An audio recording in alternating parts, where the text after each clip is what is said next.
जिस यूनिट में 3 चैप्टर है, ध्यान से सुनो, अब मैं बात स्ट्रेटेजी की कर रहा हूं।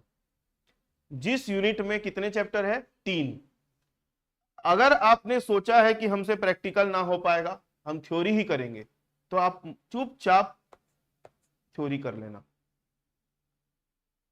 नहीं समझे? तो आज की क्लास में अपन बात करेंगे बिजनेस अकाउंटिंग के स्ट्रेटेजी के बारे में। तो बहुत सारे बच्चे लोग है ना, इस सब्जेक्ट से रिलेटेड टेंशन में है कि इस सब्जेक्ट में क्या पढ़े और क्या ना पढ़े, और पढ़े तो कैसे पढ़े। ठीक है, तो मेरी बात ध्यान से सुनते जाओ। टोटल नंबर ऑफ चैप्टर इस पूरे सब्जेक्ट में कितने हैं? 11, जो कि 4 यूनिट में बटे हुए हैं। पहले वाले यूनिट में अगर आप आओगे तो आपको 3 चैप्टर देखने को मिलेंगे। अकाउंटिंग फॉर पार्टनरशिप फर्म, जिसको फंडामेंटल करके आप पढ़ते थे, याद करो क्लास 12th में, ये वही चैप्टर है। उसके बाद एडमिशन ऑफ न्यू पार्टनर, उसके बाद क्या? Retirement and death of partner. Unit number 2 में आओगे तो यूनिट नंबर 2 में आपको फिर से 3 चैप्टर देखने को मिलेगा। डिसोल्यूशन ऑफ पार्टनरशिप फर्म, ये भी आपका पढ़ा हुआ है 12th में ऑलरेडी, है ना। मतलब मैं बोल सकता हूँ शुरू के 4 चैप्टर तो आप पढ़े हुए हो 12th में, नया नहीं आपके लिए। लेकिन ये दोनों जो चैप्टर है, चैप्टर नंबर 5 और 6, ये आप लोगों के लिए नया चैप्टर है। ये हो गया आपका पहला चैप्टर। क्या है इसमें? मतलब 5वें चैप्टर, 5वां जो चैप्टर है और आपके लिए पहला नया चैप्टर है, एमलगमेशन ऑफ पार्टनरशिप फर्म, और दूसरा क्या है? Conversion of partnership firm into limited liability company. अभी मैं सिर्फ सिलेबस पढ़ रहा हूँ, स्ट्रेटेजी के बारे में भी डिस्कस करूंगा। यूनिट नंबर 3 में आ जाओ। यूनिट नंबर 3 में कितना चैप्टर दिख रहा है आप लोगों को? 2। ठीक है, हायर परचेस सिस्टम और दूसरा क्या है? Instalment purchase system. यूनिट 4 में आ जाओगे तो आपको फिर से 3 चैप्टर दिखेगा। पहला क्या है? Accounting for not for profit organisation या नॉन ट्रेडिंग इंस्टीट्यूशन, और एक क्या है? अकाउंटिंग फॉर इनलैंड ब्रांच, और एक डिपार्टमेंटल अकाउंट। तो टोटल कितने चैप्टर हो गए? 11। तो पहले 2 मिनट के लिए पेपर के पैटर्न की बात कर लेते हैं, उसके बाद फिर अपन थ्योरी करने की, प्रैक्टिकल करना है उसकी बात करेंगे, है ना। आपका पेपर का पैटर्न तो आप लोगों को पता ही है। पेपर के पैटर्न को अगर आप देखोगे तो पहला जो सेक्शन है वो सेक्शन ए है। सेक्शन ए में पहला नंबर का क्वेश्चन क्या आएगा आपका? एमसीक्यू। 10 एमसीक्यू आएंगे। ठीक है, तो एमसीक्यू के लिए मैं आप लोगों को क्वेश्चन बैंक दूंगा, उससे आप लोगों को पढ़ना है। वो जो क्वेश्चन बैंक होगा ना, उसमें पास्ट ईयर के सारे क्वेश्चंस कवर्ड होंगे, प्लस जो आने वाले एक्सपेक्टेड क्वेश्चन है वो सब कवर्ड रहेंगे। तो उतना क्वेश्चन आप बना लिए, आपका एमसीक्यू ऑलमोस्ट कवर हो जाएगा। ठीक है, और ये जो एमसीक्यू है मैं एक साथ दूंगा ना, तो आपके लिए एक बोझा बन जाएगा। तो कल से लेकर पूरे एग्जाम तक बोल सकते हैं लगभग 11 दिन है, तो मैं आप लोगों को डेली बेसिस पे हर चैप्टर का, 11 चैप्टर का आपको 11 ठोक पीडीएफ दूंगा एमसीक्यू का, और आपकी जिम्मेदारी उसको डेली डेली खत्म कर लेना, ताकि अगले दिन फिर नया करने के लिए रेडी रहो। ठीक है, और जैसे ही आप एमसीक्यू की तैयारी कर लिए, आपका एक ठोक टेस्ट होगा हमारे ऐप में। आपको ऐप में जाना है, आईडी तो बना हुआ है सबका, आप जाके फिर वहां पे टेस्ट में अपीयर होगे। क्लियर है मेरी बात? चलो नेक्स्ट में आ जाओ, शॉर्ट आंसर्स। शॉर्ट आंसर का भी मैं आप लोगों को क्वेश्चन बैंक प्रोवाइड करूंगा। शॉर्ट आंसर अगर आप देखोगे ना, तो शॉर्ट आंसर में कुछ प्रैक्टिकल भी आ सकता है, कुछ थ्योरी भी आ सकता है। कितने शॉर्ट आंसर आएंगे? 5 शॉर्ट आंसर आएंगे। 4-4 नंबर के कितने ठोकाएंगे? 5। ठीक है, इसमें कुछ न्यूमेरिकल भी आ सकता है और कुछ थ्योरी भी आ सकता है। थ्योरी एकदम बेसिक बेसिक आएगी, न्यूमेरिकल भी आधे आधे पेज का सॉल्यूशन बनता है वैसा आएगा। जैसे आप लोगों ने पढ़ा होगा एडमिशन ऑफ पार्टनर में, नया रेशियो निकालो, सैक्रिफाइसिंग रेशियो निकालो, है ना। ऐसे छोटे छोटे क्वेश्चंस आएंगे। तीसरे नंबर के क्वेश्चन में जाऊं तो यहां से सेक्शन बी स्टार्ट हो जाता है, लॉन्ग आंसर वाला। लॉन्ग आंसर में बोलूं तो आप लोगों के टोटल कितने क्वेश्चन आएंगे? 4। 4 क्वेश्चन में से हर क्वेश्चन में आपको, यहां पर कोई ऑप्शन नहीं मिलेगा ना आपको। सेक्शन ए में सारे क्वेश्चन कंपलसरी है। सेक्शन बी में आपको एक क्वेश्चन मिलेगा ना, तो उसके ऑप्शन में दूसरा क्वेश्चन मिलेगा। और मजे की बात यह है कि एक प्रैक्टिकल मिलेगा तो एक क्या मिलेगा? थ्योरी। तो 4 क्वेश्चन आएंगे ना आपके, तो practical theory, practical theory, practical theory, ऐसा आपको देखने को मिलेगा। ये पेपर का आपका पैटर्न है कि 4 क्वेश्चन में हर क्वेश्चन में एक प्रैक्टिकल आएगा, ऑप्शन में दे देगा थ्योरी, प्रैक्टिकल आएगा, ऑप्शन में दे देगा थ्योरी। मतलब आप चाहे तो प्रैक्टिकल बना लो, प्रैक्टिकल नहीं बनाना है तो आप क्या कर सकते हो? थ्योरी कर सकते हो। ठीक है, अब मैं आपके लिए कुछ बताने जा रहा हूं, सुनते जाओ। तो हम बात कर रहे थे स्ट्रेटेजी की। तो यूनिट नंबर 1 में देखो कितने चैप्टर है? 3। तो जिस यूनिट में 3 चैप्टर है ना, आपने अगर सोचा है कि मेरे को सिर्फ थ्योरी करनी है, तो आपके लिए ऑप्शन नहीं है, आपको इसका इसका इसका तीनों का थ्योरी पढ़ के जाना पड़ेगा। और कौन सी थ्योरी पढ़ोगे, मैं इंपॉर्टेंट दूंगा, उसी की थ्योरी पढ़ के जाना। इंपॉर्टेंट देने का मतलब यह है कि वो एक्सपेक्टेड क्वेश्चंस है, पास्ट ईयर के एक्सपीरियंस के बेस पे वो क्वेश्चन आने का चांस ज्यादा रहता है। जैसे ईयरली वाले बच्चों को भी देता हूं तो लगभग लगभग 80% क्वेश्चन मेरे में से आ ही जाते हैं। क्लियर है मेरी बात? तो आप लोगों को अगर थ्योरी सोचा है आपने, मैं किसको बोल रहा हूं, किसको टारगेट कर रहा हूं, अभी जो थ्योरी सोचा है, प्योर थ्योरी हम लिखेंगे उसकी बात कर रहा हूं, वो तीनों चैप्टर पढ़ के जाना पड़ेगा। समझ में आ गई बात? और अगर जिस बंदे ने प्रैक्टिकल सोचा है कि मेरे को प्रैक्टिकल करके जाना है, थ्योरी लिखना ही चाहिए है, तो वो भी तीनों चैप्टर का प्रैक्टिकल पढ़ के जाएगा। समझ में आ गई बात? और अगर आपने कॉम्बिनेशन अप्लाई अप्लाई अप्लाई किया हुआ है, मतलब मैं कुछ अगर थ्योरी भी लिखने के लिए रेडी हूं और प्रैक्टिकल भी लिखने के लिए रेडी हूं, तो उस केस में मैं आपका एक चैप्टर कम करवा सकता हूं। ठीक है? अगर आप प्योर थ्योरी की बात करते हो तो तीनों पढ़ना पड़ेगा, प्योर प्रैक्टिकल की बात करते हो तो भी तीनों पढ़ना पड़ेगा। और अगर आप थ्योरी प्लस प्रैक्टिकल दोनों को ऑप्शन लेके चल रहे हो, तो उस केस में मैं कोई 2 चैप्टर सजेस्ट करूंगा, एक चैप्टर आप छोड़ सकते हो।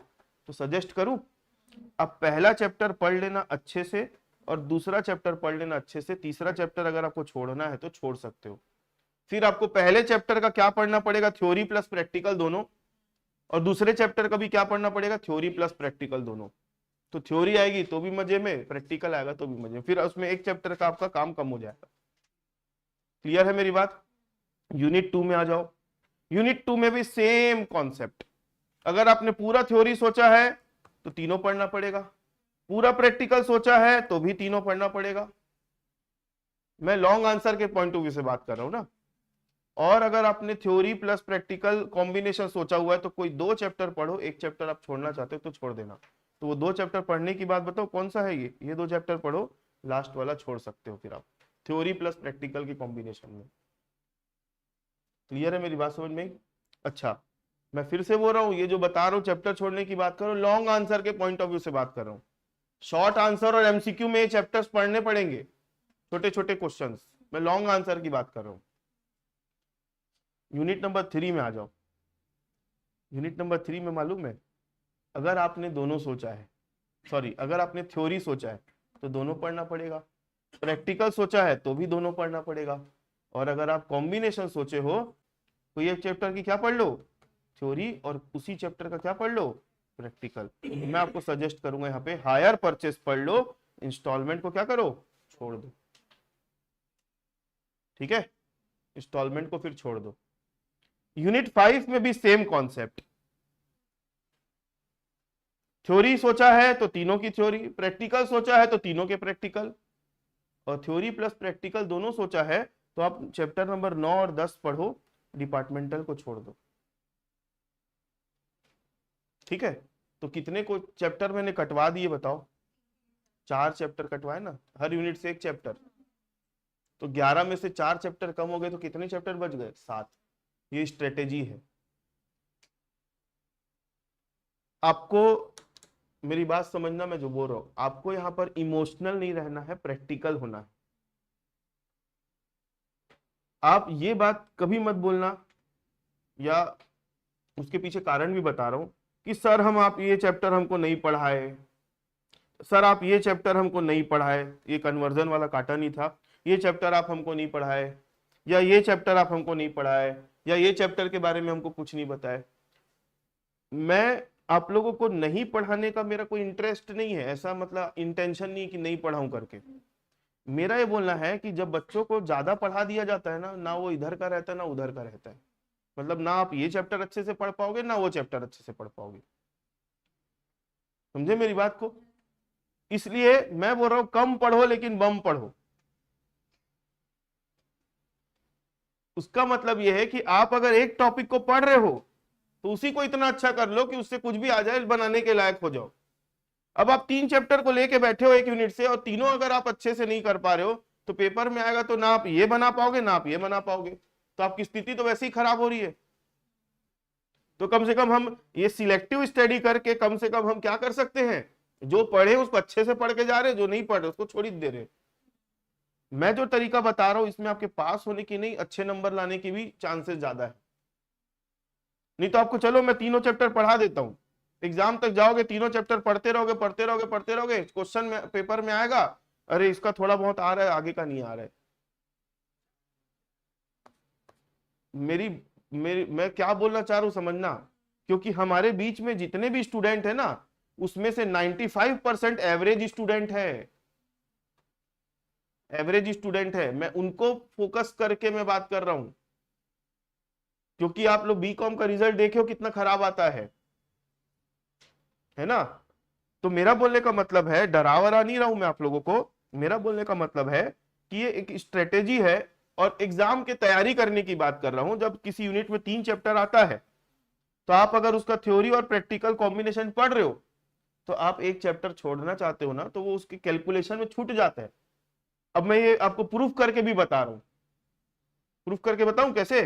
चलो यूनिट नंबर 1 में आपने क्या पढ़ा, मान लो थ्योरी भी पढ़ लिया और क्या पढ़ लिया, प्रैक्टिकल पढ़ लिया, आपने रिटायरमेंट चैप्टर छोड़ा हुआ है, ठीक है। अब हम हमारे सामने मान लो क्वेश्चन पेपर आया, मैं पिछले साल का क्वेश्चन पेपर निकाल रहा हूं, देखो ये रहा long answer.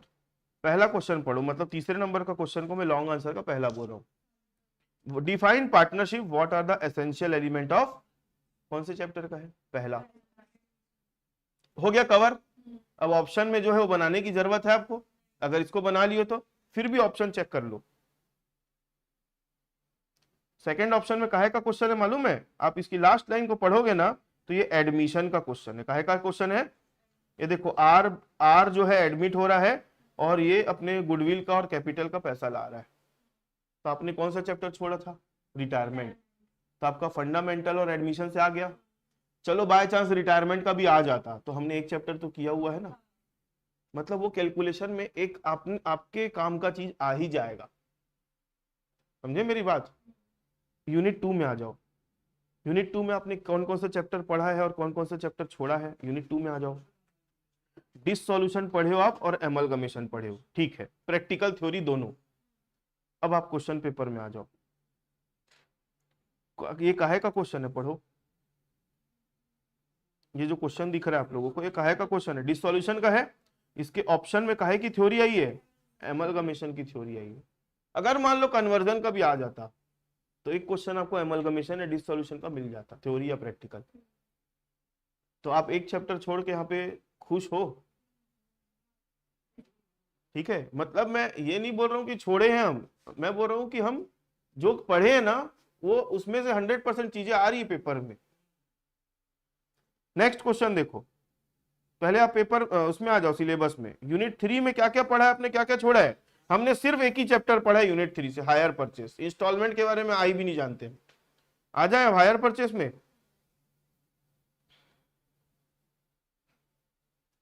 Hire purchase unit 3 मतलब क्वेश्चन नंबर 5 पढ़ो क्या लिखा, इंस्टॉलमेंट पेमेंट सिस्टम। हम थ्योरी तो पढ़ के नहीं गए हैं, नहीं पढ़े ना थ्योरी, ठीक है गया।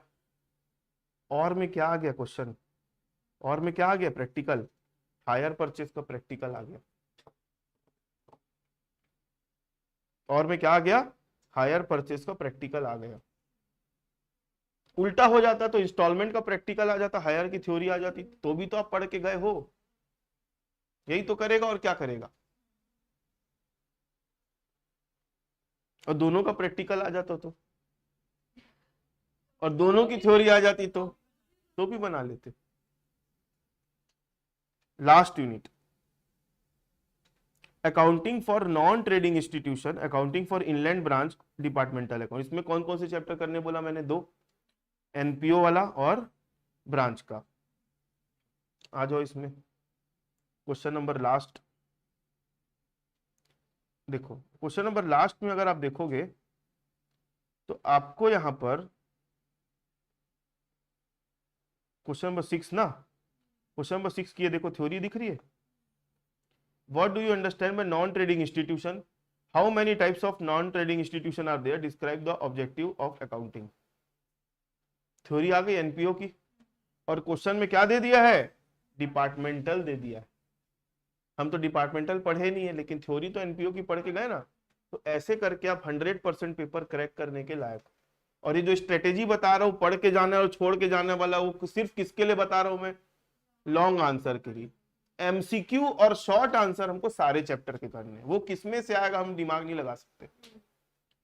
ये पेपर की स्ट्रेटेजी है, और आप अगर मेरी बात मानते हो और इस चीज को फॉलो करते हो तो आपका 55+ आउट ऑफ 70 कहीं नहीं जाएगा।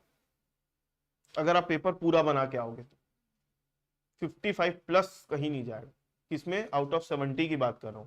और इंटरनल फिर आप डिपेंड करता है आप कॉलेज में अपना क्या नाम बना के रखे उसके ऊपर, है ना, क्योंकि कितने नंबर का होगा इंटरनल आपका? 30 में से आपके स्थिति के ऊपर डिपेंड करता है कॉलेज वाले कितना नंबर देंगे।